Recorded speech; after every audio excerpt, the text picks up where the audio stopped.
Bine v-am găsit, dragii mei din Zodia Vărsător, oriunde v-ați afla. Bine ați venit tuturor pe canalul meu, Tarot Flor de Loto. Numele meu este Nina, pentru cei care nu mă cunosc, și ca de fiecare dată mă bucur să vă am alături atât pe dragii mei abonați, cum de asemenea și pe cei care poate sunteți pentru prima oară aici pe canal. Azi voi face, așa cum v-am obișnuit, o lectură atemporală, fără limită de timp, o lectură pe care voi să o puteți urmări oricând doriți sau atunci când apare în viața voastră. Coincidențele în tarot nu există, așa că dacă a apărut această lectură, sigur un mesaj important are pentru voi. Desigur, dragilor, nu trebuie să uitați un aspect important, și anume faptul că voi vă construiți propriul viitor. Așa că vă rog din suflet să luați decât acele mesaje care rezonează cu voi, iar restul lăsați-le să zboare în univers, pentru că sigur sunt pentru alte energii, alte persoane care, într-o mai mică sau mai mare măsură, au o legătură cu Zodia Vărsător. Desigur, dacă nu veți rezona deloc cu această lectură, nu face nimic, puteți viziona celelalte zodii, care pot reprezenta pentru voi poate ascendentul, luna, Venus sau oricare altă planetă importantă din cartea voastră natală. Așa că, dragii mei, toți cei care aveți soare, lună, Venus, ascendentul în Zodia Vărsător, atunci această lectură este de asemenea și pentru voi. Și haideți să vedem, dragilor, care este energia voastră în acest moment. Și am aici două mesaje foarte interesante. Avem o putere mai mare, o superputere, ca să zic așa, și a respira. Dragilor, ceva îmi spune că unii dintre voi traversați o perioadă în care e posibil ca al treilea ochi, cum se spune, da, din punct de vedere al chakrelor, cel dintre sprâncene, să fie în proces de deschidere. Asta ce înseamnă? Că e posibil să experimentați anumite dureri de cap sau anumite lucruri care în general până acum nu le-ați avut. Asta ce înseamnă? Că sunteți într-un moment în care ceva în interiorul vostru, din punct de vedere energetic, se mărește. Aveți o energie sau redescoperiți, posibil, unii dintre voi ați redescoperit o energie pe care până acum poate ori n-ați băgat-o în seamă, ori pur și simplu nu s-a manifestat. Asta ce înseamnă? Că poate sunteți mai intuitivi decât în mod normal. Sau poate că aveți, unii dintre voi poate chiar vise care vă intrigă și care parcă nu le înțelegeți exact ce au vrut să spună, da? Vise premonitorii sau vise care vă dau anumite mesaje, o conexiune cu divinitatea, o conexiune cu partea asta spirituală a vieții. Asta îmi vorbește de asemenea și de faptul că unii dintre voi simțiți nevoia, nu știu, să meditați. Simțiți nevoia, poate, să, nu știu, v-ați apucat de meditații, de yoga, de orice altă activitate care are în general de văzut cu partea asta a energiei umane și în general cu partea asta a, cum să spun eu, a misticului, a spiritualului. Ce ar mai fi de spus? Da? Că acum puteți să ziceți, domne, dar eu nu mă simt așa. Păi eu mă gândeam că îmi zici ceva de lumea asta materială. Poate că și energiile țin de lumea noastră materială, da? Avem aici un 4 și un 29, un 4 care îmi vorbește de stabilitate, de acea necesitate de a face ordine în viața voastră, de acea dedicație pe care voi o depuneți pentru a vedea rezultate vizibile, poate vis-a-vis de un proiect, poate vis-a-vis de o anumită situație, sau simțiți nevoia cumva să știți dacă voi sunteți pe drumul cel bun sau nu într-o anumită situație. Acum, e posibil unii dintre voi să aibă o conexiune foarte specială cu cineva la distanță de voi. Dar e o persoană care vă poartă de grijă. Acum poate să fie o persoană spirituală, poate să fie un suflet care poate nu se mai află în acest plan terenal, se află într-un plan astral și care de acolo poate visați cu această persoană și încearcă să vă ghideze și încearcă să vă îndrume. Da? Vedeți că indiferent cum o dăm, ne vorbește de energie. Ne vorbește de o energie și de spiritualitate în mod special. Acum, Îl avem pe 29, care prin reducere pitagorică ne dă un 11, care este un număr maestru și care îmi vorbește foarte mult de spiritualitate, de conexiune cu divinitatea și de intuiție.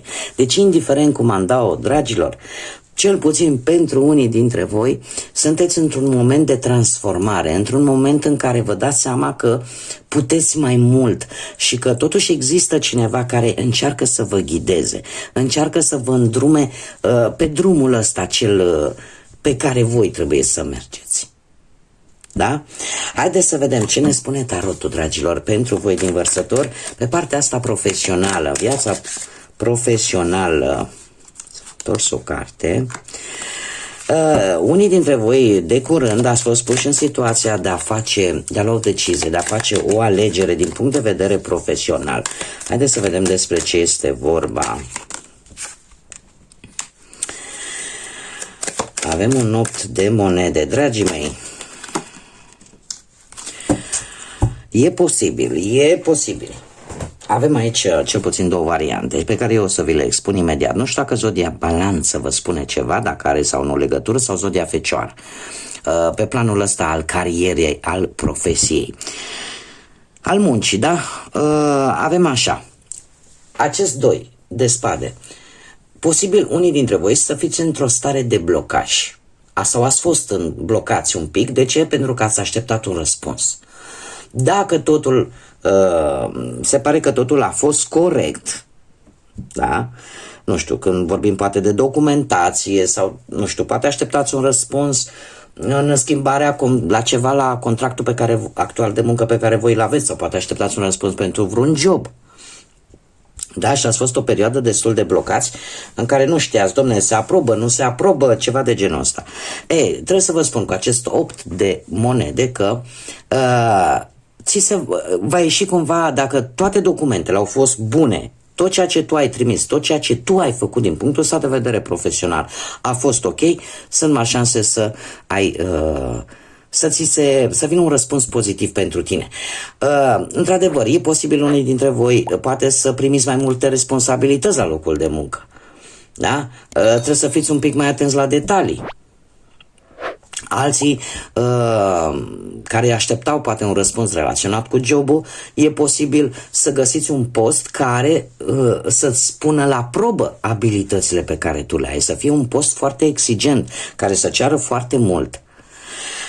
Faptul că avem și un 4 de spade, asta îmi spune că simțiți nevoia, oarecum după o perioadă, mai ales pentru cei care deja aveți un job, da? Și mai ales că vi se dă mai multe responsabilități, la care chiar dacă voi faceți față, cumva organismul se resimte și pur și simplu simțiți nevoia de o mică vacanță. Sau veți simți nevoia de o mică vacanță.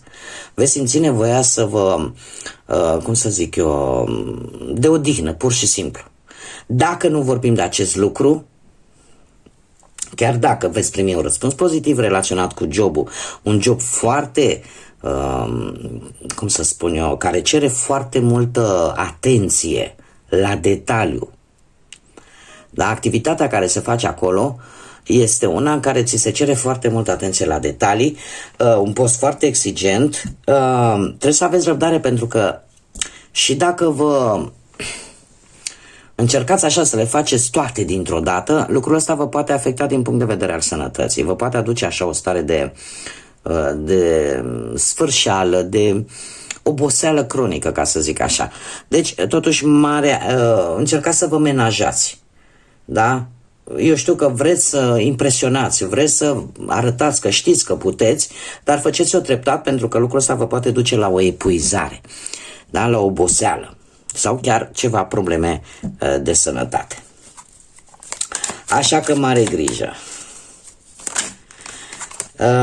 Pe partea bănuților, dragii mei, pe partea bănuților am un 7 de monede care îmi vorbește despre o perioadă în care ori ați început ceva, nu știu, ați început o anumită activitate sau ați investit în ceva anume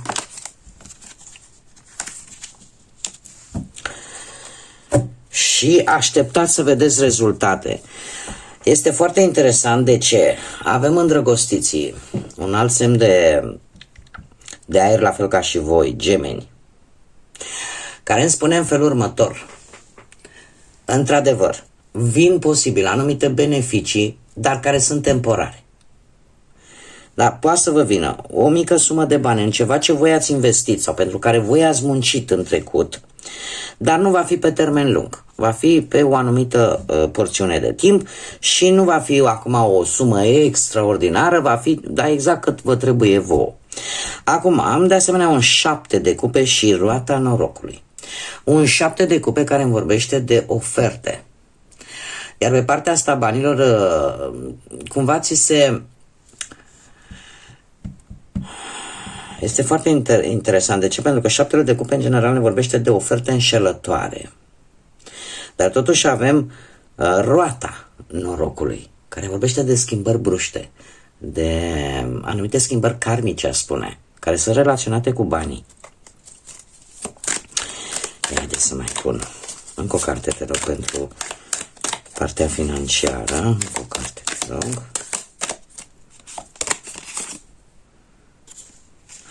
Dragilor,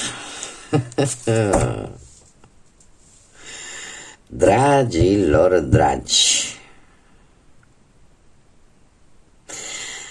voi veți fi tentați, nu știu, să investiți în vreo afacere, în ceva. Fiecare își adaptează.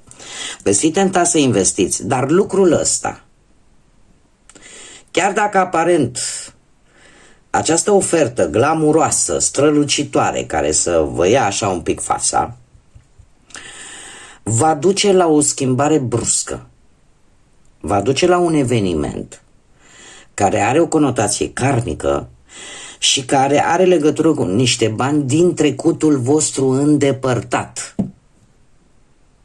Bani din trecutul vostru îndepărtat. Voi veți face o alegere care va aduce cu sine, nu știu de ce, pentru că roata norocului este roata norocului, nu ne spune decât că vin schimbări bruște și care au o conotație karmică. Adică e ca și cum mai spune: ce ai semănat aia culegi. Dar pentru voi, fiind pe partea asta financiară, îmi vorbește despre niște bani dintr-o situație din trecutul îndepărtat. Când zic trecut îndepărtat, mă refer strict la niște ani buni în urmă. Foarte mulți ani în urmă. E ca și cum ceva aici nu permite. Chiar dacă voi poate vreți să investiți sau vreți să faceți ceva, să luați în calcul o ofertă bănească, e ceva aici care parcă nu permite. Și spune: dom'le, karmic, asta se întâmplă și, pac, apare această legătură cu trecutul. Nu știu, unii dintre voi e posibil să vreți să faceți un credit, poate la bancă sau la alte instituții în general financiare, care pot să îți ofere credit. Totuși, aici apare ceva, apare o situație în care cumva parcă karma îți spune, divinitatea, spiritualitatea, cineva mai puternic decât noi, care îți spune: știi ce, cere banii ăștia la cineva pe care tu poate îl cunoști de foarte, foarte mulți ani. Da, adică nu te hazarda să o iei pe asta, pentru că e posibil să fie înșelătoare și apare aici o situație care cumva te va obliga sau poate îți va deschide ochii să cere acest sprijin, acest ajutor la cineva mai întâi din familie sau un amic, amică bună sau o persoană pe care tu o cunoști de foarte, foarte multă vreme. Nu știu, poate apare o întâlnire așa pe nepusă masă cu cineva cu care nu te-ai mai întâlnit de nu știu câți ani. Și să reușești să rezolvi problema asta fără să mai fie necesar să apelezi la această ofertă care e destul de înșelătoare. Haideți să vedem, mergem mai departe și haideți să vedem cu dragostea cum stați cei care sunteți într-o pereche. Și avem o regină de cupe. Nu știu dacă unii dintre voi aveți ca și pereche zodii de apă, Rac, Pești sau Scorpion, pentru că predomină. Dar ce trebuie să știți? Că Pentru cei care sunteți într-o pereche, ați avut o relație destul de calmă, emoțiile sunt destul de solide, destul de profunde, poate ați reușit să rezolvați anumite probleme de pereche, iar în următoarea perioadă, a spune cu acest paș de cupe, cumva e posibil să aveți parte ori de vreo naștere a unui copil, ori să vă gândiți la oficializarea relației voastre actuale, ori să vă gândiți, știi, dom'le, eu chiar vreau să mă logodesc cu persoana asta. Ne cunoaștem de atâta timp și uite, vrem să stăm împreună, da, să luați decizia asta. Iar odată cu aceste decizii pe care voi le veți lua la nivel de relație, pe partea asta a dragostei, nu va face altceva decât să închidă un capitol pentru a începe un alt capitol. Nu știu dacă unii dintre voi aveți legătură cu persoanele voastre de interes cu care voi considerați că formați o pereche, să aibă ceva de văzut cu străinătatea, persoane care trăiesc poate în străinătate, sau voi să vă duceți să locuiți lângă această persoană, tocmai pentru că vreți să luați decizia asta. Știi, vreau să formez o pereche oficial, ca să zic așa. Da? Iar în felul ăsta cumva un capitol din viața voastră se încheie pentru a da loc altuia nou. Da? Pentru că odată ce poate până acum ați comunicat, poate la distanță, sau ați avut o perioadă, ca să zicem așa, în care nu a existat decât comunicare, dar poate nimic mai mult. Odată cu această hotărâre de vreau să stau lângă persoana asta, vreau să formez o relație stabilă cu această persoană, e ca și cum prima etapă se încheie, da, etapa de introducere, și treceți la următoarea etapă. Lumea este cartea care, cel puțin pe partea asta a dragostei, anunță cum încă o dată îmi spune de venirea pe lumea unui copil sau de o logodnă, sau pur și simplu te simți iubit, te simți protejat și de asemenea vorbește de călătorii lungi. Da? Călătorii lungi peste mări și țări. Pentru dragoste se face tot. Bun, haideți să vedem. Nu e rău deloc. Haideți să vedem pentru cei care sunteți singurei. Dragilor, voi ați avut un blocaj. Cei care sunteți singuri. Un blocaj. Ia să mai punem noi. Bun. Deci, cei care sunteți singuri, aș spune că căutarea voastră în a vă găsi pe cineva a fost un pic blocată. Poate din propria voastră inițiativă, sau poate pur și simplu situația a fost de așa natură încât ori n-ați avut timp, ori pur și simplu nu ați vrut. A fost o decizie, ca să zic așa, un autoblocaj pe care voi vi l-ați impus. Totuși avem un 5 de bâte. Un 5 de bâte care aș spune că e posibil să fiți interesați în acest moment de o persoană care are mai mulți candidați sau candidate. Este o persoană care este plăcută de mai multe persoane. Și există o competiție aici. Asta să mai punem. Este cineva pentru care voi veți lupta. Să obțineți atenția, să obțineți iubirea, să obțineți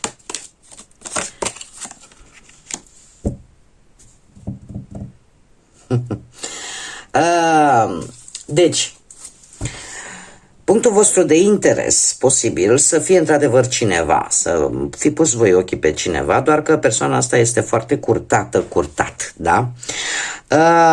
Voi într-adevăr aveți șaptele ăsta de bâte care îmi vorbește de același lucru, practic. Cumva sunt sinonime aceste două cărți. Chiar dacă voi sunteți pe o poziție de putere, cumva vă încercați să vă impuneți în fața celorlalți, să atrageți atenția acestei persoane, la un moment dat lucrul ăsta o să vă cam obosească cu acest 9 de bâte.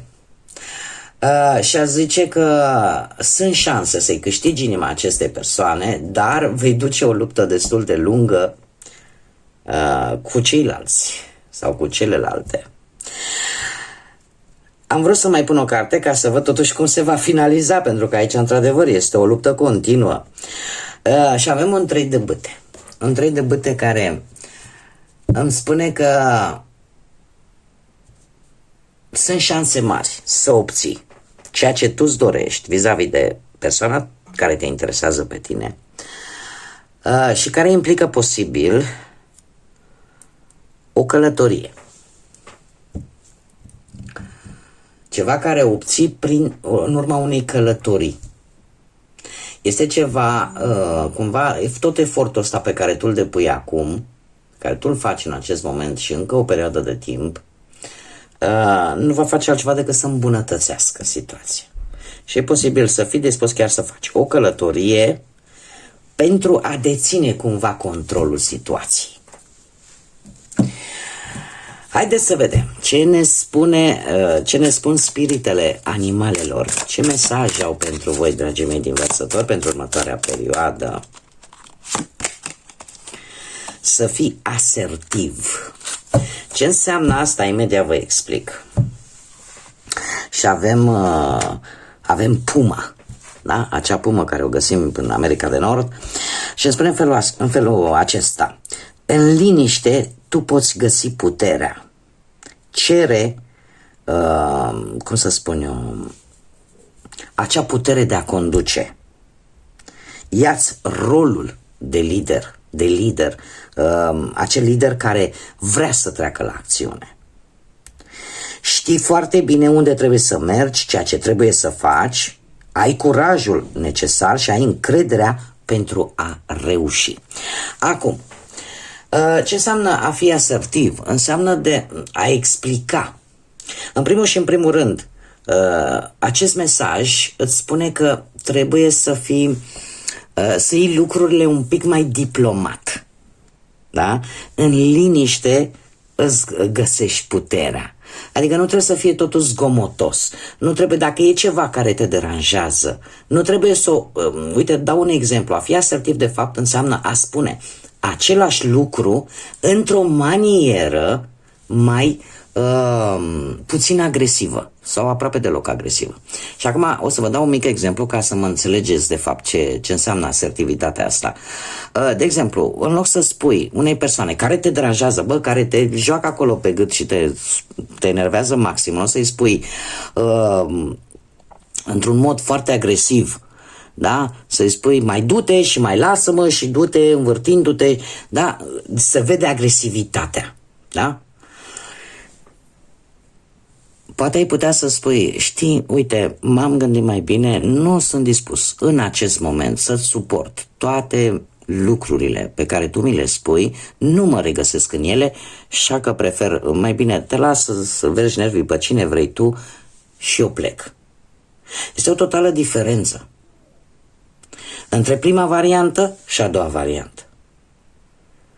Da? Cumva, în acest moment, cel puțin, în următoarea perioadă, este foarte bine să nu răspundeți la provocări, să nu răspunzi la violență cu o altă violență. A fost o situație pe care am văzut-o și mi-a plăcut extraordinar de mult. A fost ca să zic așa, o situație psihologică pe care am văzut-o și mi-a plăcut enorm de mult.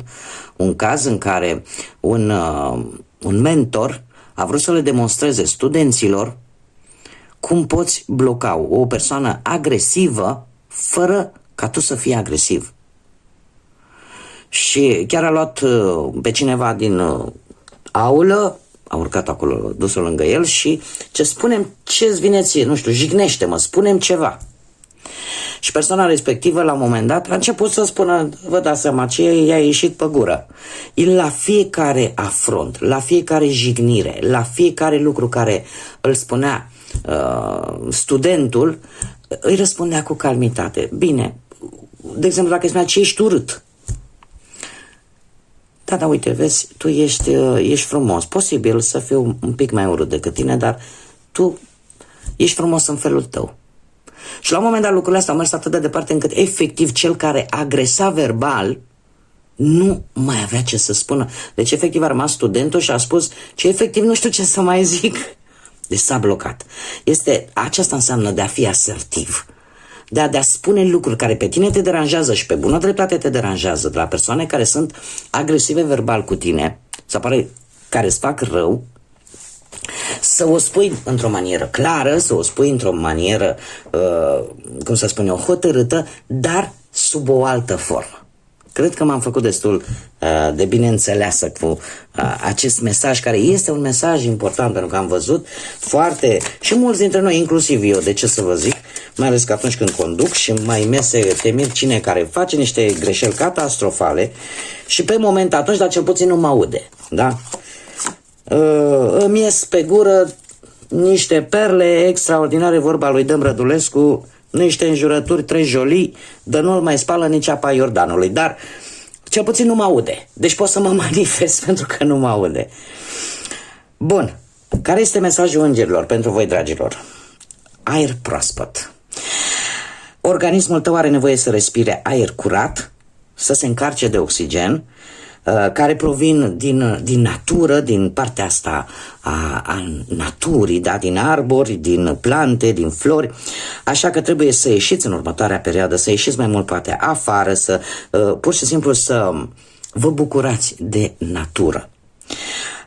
De asemenea, este un sfat de a ventila foarte bine în casă, de a lăsa ca lumina de afară să intre în casele voastre, da? Și să încercați de fiecare dată să faceți acest schimb de aer, da? Să deschideți geamurile, Este interesant acest mesaj și asta mă duce cu gândul că e posibil ca unii dintre voi să aibă ceva, poate probleme cu partea asta respiratorie. Alții, de asemenea, îmi poate vorbi de situația în care sunteți prea încărcați negativ din punct de vedere energetic și am văzut lucrul ăsta. Și tocmai pentru a ieși din această pasă proastă, încercați să ieșiți în natură, indiferent de anotimp, indiferent că sunteți în emisfera nordică, unde sunt și eu și la noi este iarnă, sau sunteți în emisfera sudică, unde acum este, cum să spun, exact opusul. Când la noi este foarte frig în emisfera nordică, în emisfera sudică este foarte cald. Nu zici că e Crăciunul. Deci, încercați, indiferent pe unde sunteți, să luați contact mai mult cu natura. Să vă încărcați. Să vă încărcați din ce în ce mai mult. Și în felul ăsta să vă curățați de toată energia asta negativă care e posibil pe unii dintre voi să vă cam cocoșeze așa, să vă cam pună la pământ. Bun, dragii mei, aceasta a fost lectura pentru voi. Eu vă mulțumesc ca de obicei pentru prezență, pentru atenția voastră și vă îndemn pe toți cei care poate nu v-ați abonat până acum, dacă ați rezonat, dacă v-a plăcut, nu uitați să vă abonați. Eu vă aștept cu mare drag aici, ca de obicei, și desigur nu uitați de like-uri, de distribuiri,